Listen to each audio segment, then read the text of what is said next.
E eu sempre falo que na vida a gente não faz o que gosta, a gente faz o que é necessário para alcançar o sucesso. Por que que eu fui para a escola militar? Porque era o meio que eu tinha de me formando como militar poder pagar minha própria faculdade.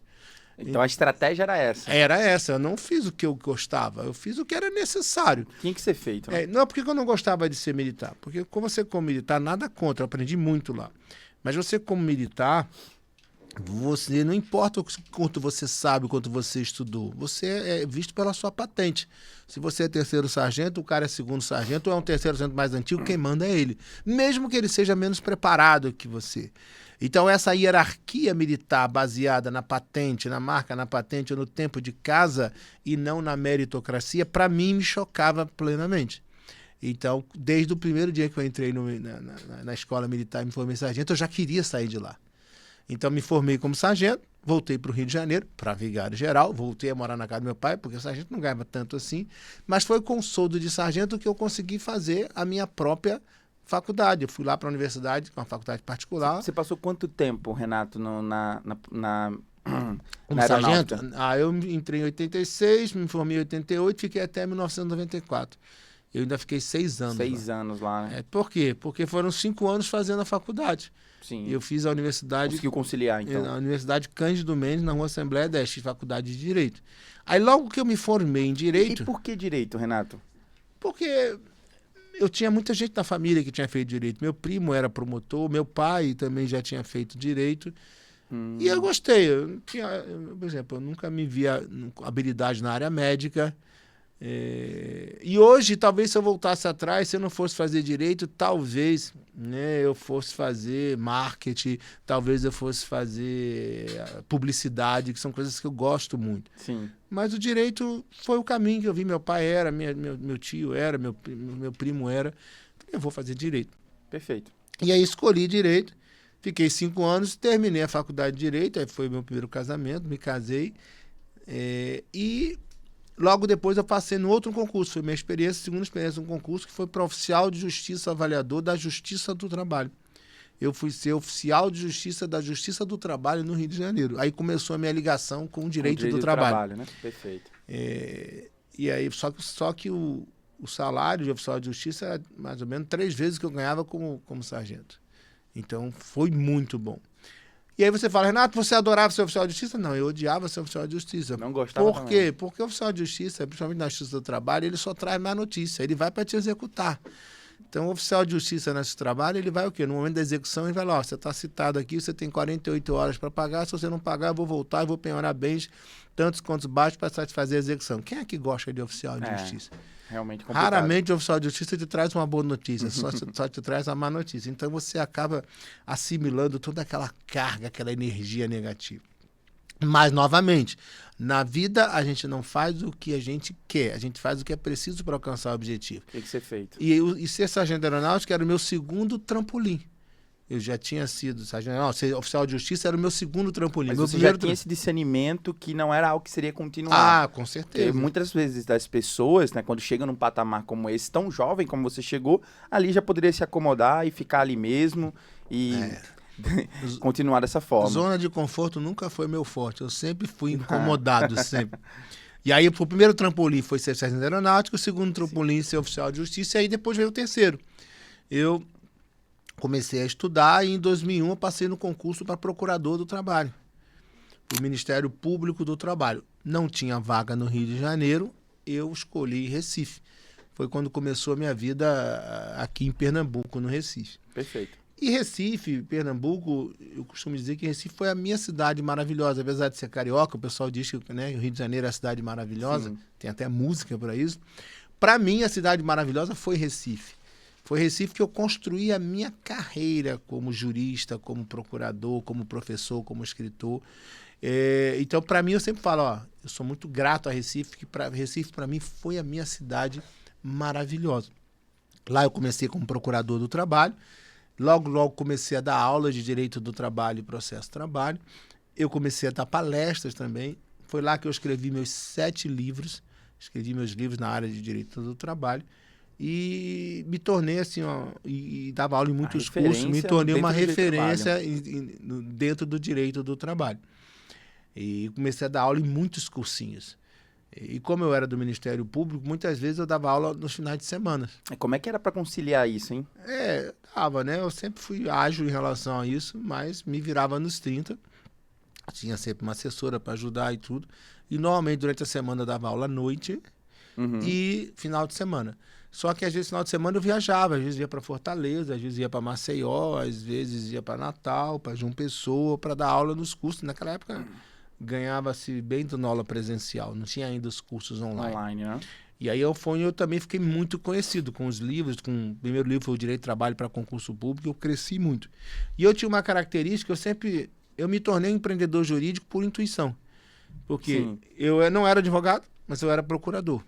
Mas além de procurador do trabalho, eu era palestrante. Além de palestrante, eu era também escritor. E além de escritor, eu era também professor. Então, eu tinha várias atividades. Então, eu já fazia, de forma intuitiva, o empreendedorismo jurídico. Sim. Embora não fosse ainda advogado. Tanto que eu fiquei sendo o cara mais conhecido no meio jurídico do Brasil sem advogar, só como procurador do trabalho. Né? Educação sempre teve na tua vida, né? Sempre teve na minha vida. E sempre foi o meu propósito.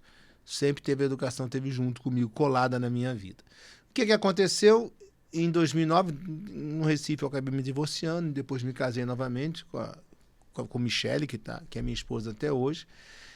E no Recife, eu resolvi, num determinado momento, ela reclamava muito que eu viajava e viajava mesmo. Sim. Eu falei, amor, vou fazer o seguinte, eu vou abrir meu próprio curso aqui no Recife para eu parar de viajar. Tem mais tempo, né? Porque eu viajava, depois do curso, passei a viajar ainda mais.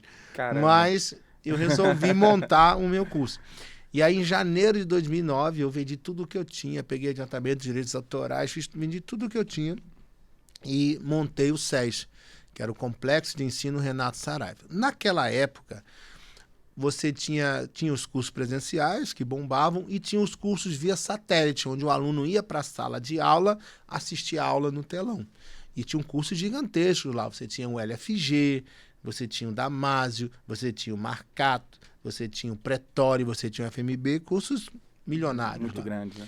E logo que eu abri meu curso, em janeiro de 2009, eu falei, eu vou fazer um curso via satélite igual esses caras. Eu cometi o meu primeiro erro como empresário neófito, um empresário novato. Que estava começando. Que estava começando. Eu quis construir o mesmo negócio que outras pessoas que tinham mais tempo, que tinham mais know-how e mais dinheiro já faziam. Esse é um erro clássico. Um grande insight para a turma. Eu quis fazer o que as pessoas que tinham mais tempo, mais know-how, mais dinheiro e mais conhecimento já faziam. E, claro, que não foi boa a experiência. Eu montei um curso via satélite, com o dinheiro que eu peguei de adiantamento de direitos autorais. Você tem uma ideia? Aí eu tinha acabado de me mudar e não fiz nada no apartamento. Eu fiquei morando no colchão, no chão, porque todo o dinheiro que eu tinha eu colocava dentro do curso. E foi um fracasso. Quando chegou em setembro de 2009, o curso estava meio que quebrado. A gente não tinha nem dinheiro para pagar o 13º dos funcionários. Caramba. E aí o que aconteceu? Uma grande lição, né? Eu falei, e agora? O que eu vou fazer? Não está dando certo o satélite, as faculdades não estavam pagando. E o presencial também, eu estava tendo perseguição dos outros cursos. Os outros cursos estavam ameaçando os professores. Olha, se você der aula lá no Renato Saraiva, você não vai dar aula mais aqui. Se você der aula no Renato Saraiva... num mar de tubarão, né? Mar de tubarão. Foi quando uma professora, a professora Vólia Bonfim, falou assim, por que você não, que é minha professora até hoje, minha amiga, por que você não monta um curso online? Aí eu falei, vou tentar, eu já estou dentro do caixão, só falta fechar a tampa, eu vou tentar. E aí eu peguei, né, eu peguei 2 eletricistas e um pedreiro que estavam fazendo uma reforma lá no curso. Falei, vocês querem mudar de vida? Queremos. Esses foram os meus primeiros cameramen. Foram 2 eletricistas e um pedreiro, um ficou comigo até agora há pouco tempo. E aí a gente montou o primeiro curso online, que foi o próprio concurso do Ministério Público do Trabalho. E naquela época, Caio, nós estamos falando de 2009, a tecnologia, a internet ainda era de escada. Outro mundo. Né, você tinha o IG, fazia aquele chiado. O pessoal mais antigo vai entender. Era o IG. Não tinha segurança bancária, era arriscado você fazer a compra pela internet. Hoje ainda é arriscado, mas tem mais segurança. E foi ali que eu montei o curso online. E o que aconteceu? Não tinha referência. digamos que eu fui o primeiro cara de forma profissional a fazer curso online no Brasil. Sim. E eu tenho muito orgulho disso, de ter sido pioneiro. Havia outros insights, mas que ninguém levou a sério. Eu falei, eu vou levar a sério. E aí o que aconteceu? Eu comecei a contratar profissionais de TI para desenvolver a plataforma. Hoje está muito fácil, hoje não tem barreira de entrada para você montar um curso online. Você tem várias plataformas, você tem Hotmart, você tem Eduz, você tem Rubla, você tem centenas de plataformas aí. Sim. A barreira de entrada é pequena, lá não tinha nenhuma, eu fui o primeiro. Então eu me transformei numa empresa de tecnologia que monetizava a educação. Eu desenvolvia as plataformas, eu desenvolvia como é que fazia os cursos online, como é que fazia as gravações, o tempo de aula para subir, para fazer o upload da aula era demorado. Então, tudo isso que hoje a pessoa faz com uma facilidade, eu fiz desde 2009. E aí, o que aconteceu? Eu montei o primeiro curso online, foram para procurador do trabalho, eu tive 28 alunos, passei 27. Caramba, o resultado que você trouxe para esse pessoal. Aí falei, opa, interessante. Aí montei o segundo curso online, que era auditor fiscal do trabalho. Fiz o primeiro, o segundo e o quarto lugar. Eu falei, opa, esse é o caminho. Resolvi fechar o curso presencial, resolvi fechar o satélite e mirei só pro online. Toda a estrutura que eu tinha, que era presencial e satélite, acabou. Isso é 2012 já? 2009 ainda. 2009. Isso tudo em 2009. Isso tudo foi num único ano? No primeiro ano de ciência do SED. Aí terminei o primeiro ano do SED com faturamento de R$1 milhão. Primeiro ano do SES, R$1 milhão. Não deu prejuízo, mas de 2010 a gente pulou para 12 milhões, 2011 pulou para 25, e aí foi crescendo. Em um determinado momento, o SES se tornou o maior curso online do país, preparatório para concurso público e exame do OAB. As pessoas começaram a sair dos cursos via satélite, do LFG, do Damásio, e migrarem para o SES. Você criou realmente um diferencial competitivo para a época muito forte. Na verdade, eu fui disruptivo, né? Eu mudei, na verdade, foi uma disrupção. As pessoas deixaram... Porque eu pensava assim, se eu vou ter que passar lá de aula para assistir no telão, por que eu não assisto no meu computador? Verdade. E aquilo pegou, as pessoas começaram a gostar, e de uma maneira ou de outra, eu acho que Damásio, professor Marcato, professor Flávio Monteiro de Barros, sim, professor Luiz Flávio Gomes, que já faleceu, Damásio também faleceu, eles iniciaram o processo de democratização do ensino jurídico no país. E eles surfaram a primeira onda, que foi a onda do satélite. Eu vim e surfei a segunda onda, que era já a onda do online. Então, de uma maneira ou de outra, a gente democratizou, inclusive, o acesso ao concurso público. Porque antigamente, se você não estivesse numa capital estudando num grande curso presencial, você não passava num concurso para juiz, para procurador, porque você não tinha acesso às informações. Hoje, a internet, você tem acesso a tudo. A tudo, né? Mas em 2009, 2010, 2011, nós conseguimos fazer com que você, estando em qualquer lugar do país, na capital, no interior, você tivesse acesso a um bom curso da sua própria casa. E a gente com preços menores. Então, a gente, de uma maneira ou de outra, a gente democratizou o acesso ao concurso público. E isso, inclusive, representou aumento de nível das provas, só ficando mais difícil, porque os cursos estavam preparando cada vez mais. Foi realmente uma disrupção dentro do mercado. E eu tenho muito orgulho de ter participado disso, de ter sido pioneiro no curso online. E não foi